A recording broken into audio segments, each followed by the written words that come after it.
Pamela, now it's been a particularly busy couple of days for Ian Paisley Jr. Yesterday in a Belfast courtroom, Justice Gillen fined him £5,000 for contempt. Mr Paisley had refused to give the name of an anonymous source to the Billy Wright inquiry. The source had told the politician that there was a deliberate policy of destroying prison files after the death of the LBF leader. And Mr Paisley has 3 months to pay the fine, and today in court we learnt he will not be imprisoned should he fail to pay up. Well, earlier he joined me in the studio and I began by asking him, what will he do now? Ian, to start with, what are you going to do now? Well, I've said that I will not be taking any rash decisions. The judge has given me 3 months to pay this fine, and I obviously will sit down with my legal team, go through the various options, and we'll address that issue. But I think there's 2 things that really need to be said. First of all, personally, I want to give a huge word of thanks to the people who have supported me in this case. Okay. By text message, by telephone, by just meeting people in the street and saying you're doing the right thing. We understand this is very costly, we understand this is right, but we want to be able to trust our politicians. And if the price for that is, for me, a financial price, well, I think it's something worth paying, because I think people do deserve to have trust in their public representatives. So does that mean that you will pay the fine? Well, when all is said and done, you know, £5,000 fine, Paul, for what I've had to protect here, I think is a small price to pay. I mean, they could have sent me to jail. They could have taken other things, and at the end of the day, my source has been protected.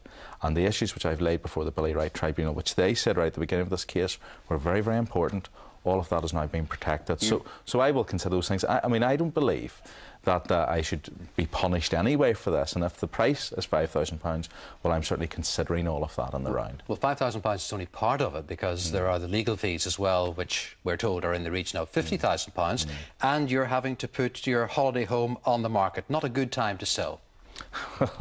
I think, look, at the end of the day, I took a particular stand, a stand which I believe is the right and honourable and properly just thing to do.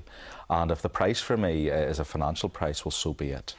I have to face that and face that music. We're all over 21 and we take these things. What effect is this having on your finances? It is a huge price to ask anyone. I mean, people now know what my income is. My income is £50,000 a year, thereabouts. And to be asked to pay an entire year's salary effectively to defend a principle, and defend a principle which I think politicians ought to actually have had protected under the law. You have your rights as a journalist protected in terms of source. Priests have those rights protected. Solicitors have those rights protected. And I think the job I do is as important as all of those jobs. And I think that my rights ought to be protected. So it's been worth it? Absolutely. I mean, at the end of the day, the person who brought this material to me, that material has got into the public. It's been examined, it's been tested, rigorously tested, and yes, it has been worth it, because that person has not had their security jeopardised. I've had to pay a price, obviously, but that's a separate one. And that price has been a financial one. Earlier you said you might have gone to jail. You really did want to go to jail, didn't you? No, I think that's wrong. I mean, you know, in 2007... Would it not have helped your case if you had gone to jail? In 2007, a prison officer came to me. He gave me the information. I sent it to Billy Wright's father, to David Wright. Said, use that information, use it accordingly, and they did use it.